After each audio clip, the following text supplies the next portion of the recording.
Each morning the sun rises in the east, and at the end of each day it sets in the west.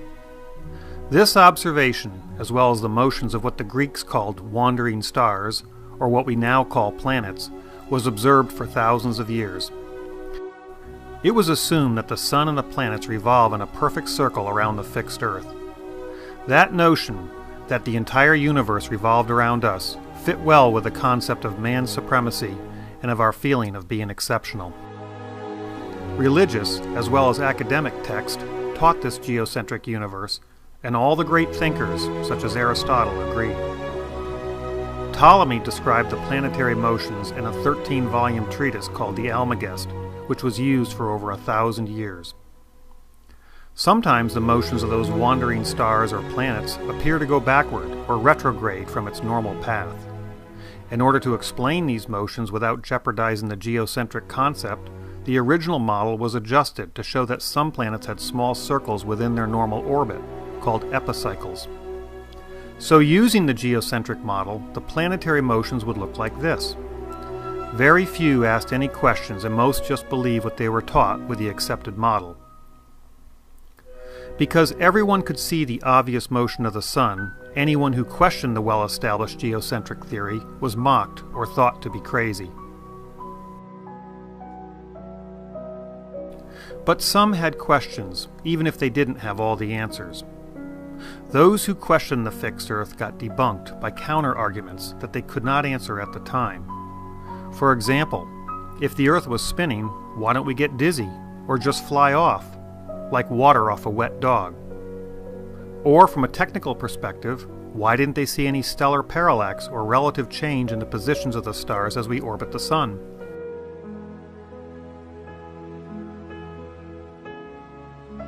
Yet even though the motions of the planets is a scientific question and not a political or religious question, those who persisted were charged by the authorities as being a denier, or waterboarded, or indefinitely detained under house arrest, or burned at the stake.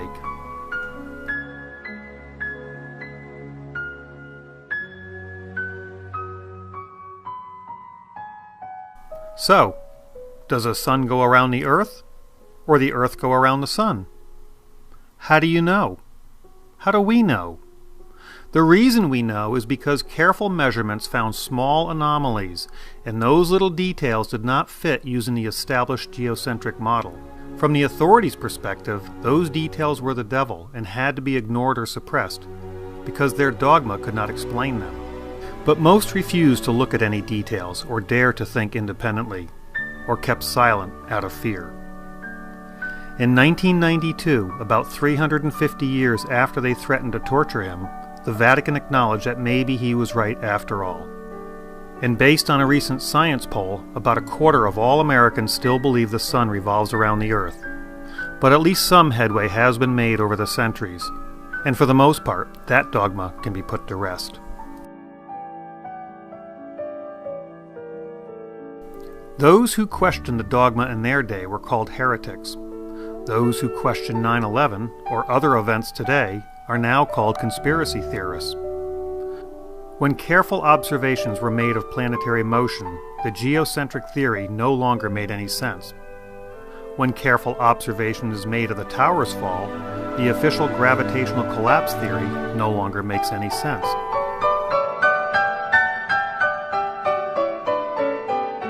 Observations through telescopes revealed round moons orbiting Jupiter, so the notion of everything revolving around the Earth no longer made sense. Observations through microscopes revealed round spheres of iron, so the theory that only an office fire was involved in a tower's demolition no longer made sense. When one observes retrograde motion of the planets, it's not because of any special epicycle, but because of the differences in orbital speeds of the planets going around the Sun. When one observes the smooth downward motion of the towers, or the free fall of Building 7, it's not because of a natural collapse, but rather some type of intentional demolition. Although they may look similar, planets don't orbit in a perfect circle, but rather an ellipse. Although they may look similar, this is the result of a gravitational building collapse. This is the result of a skyscraper fire, and this is all that's left of skyscrapers that were blown up. When one carefully tests the red-gray chips found in the dust, one realizes that it's not primer paint, but rather a military incendiary known as nanothermite. Galileo's telescope didn't stop working when pointed from the Earth to the sky, just because what he saw was contrary to religious doctrine. College physics doesn't become conspiracy physics just because we are studying how the buildings fell on 9/11. Carl Sagan understood the need to question authority so that we don't get bamboozled and abused like we have so many times in the past. If we are not able to ask skeptical questions, to interrogate those who tell us that something is true, to be skeptical of those in authority, then we're up for grabs for the next charlatan, political or religious, who comes ambling along. Yet when questioned, the authorities involved claim total ignorance, even with the most obvious of details. Building 7, I often hear about. No plane hit Building 7. Why did Building 7 come down? What do you tell people? What is Building 7? Or what was it, Building 5, or the building that wasn't hit by the plane? Building 7. I have no idea. I've never heard that. Sagan also understood how scientifically ignorant our leaders can be. Right. That's right. And if we don't understand it, by we I mean the general public, if it's something that, oh, I'm not good at that, I don't know anything about it, then who is making all the decisions about science and technology that are going to determine what kind of future our children live in? Just some members of Congress? But there's no more than a handful of members of Congress with any background in science at all. And even our leaders are easily fooled, believing the most nonsensical dogma as long as it fits with their personal belief system. Congressman, the evidence that the World Trade Center Building 7 was brought down with explosives on 9/11 is real and proven, and more people are waking up to it every day.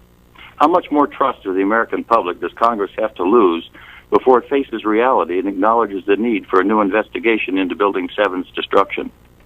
I don't think it needs any more investigation. I don't think that. I think the way that those towers were brought down were by radical Islamic terrorists, and that's the way it is. And I think every investigation has shown that so far. Did you read the 9/11 investigation by the committees? I did not. But you think it was adequate enough? Yeah, I think so. While 19 radical Islamist terrorists might have been in the planes, they could not have blown up the towers, no matter how much it agrees with his beliefs. But another 19 had the means and motives to take those towers down. In the investigations he didn't read, never explained the devilish details, including the downward motion of the towers, the source of the sulfur considered to be the deepest of mysteries, the fall of the spire, those spheres of iron, the free fall of 7, the nanothermite, and so much more. The study of evidence and motion of the planets is not heresy, it's science. The study of evidence and motion of how buildings fall is not conspiracy theory, it's science.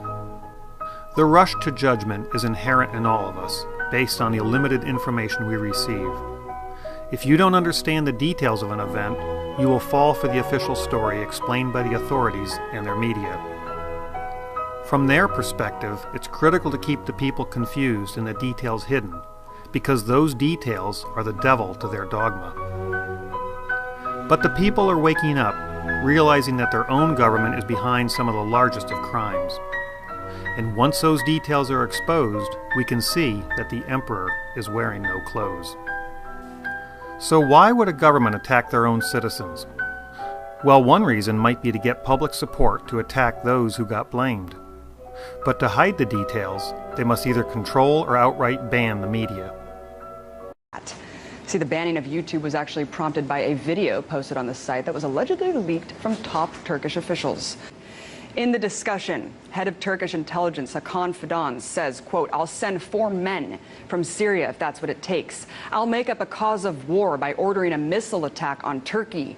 We can also prepare an attack on Suleiman Shah's tomb if necessary."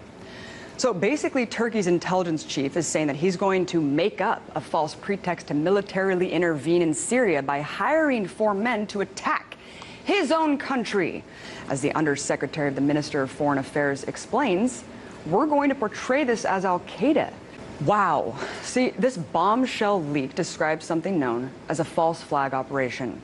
A false flag is a covert military operation designed to appear as if it were carried out by other parties and is usually used as a pretext for military intervention with the citizens of the country unaware of their government's premeditated actions. But amazingly, anyone who simply acknowledges proven false flags throughout history is labeled a conspiracy theorist. Like yesterday's heretics, maybe someday all those who are exposing today's devilish details will be exonerated. And perhaps it's appropriate that Galileo's middle finger remains on display. Because the sun doesn't revolve around us, we revolve around the sun. And those buildings didn't naturally fall down. Those buildings were intentionally blown up. How do we know the earth goes around the sun and those towers were intentionally blown up? The devil's in the details.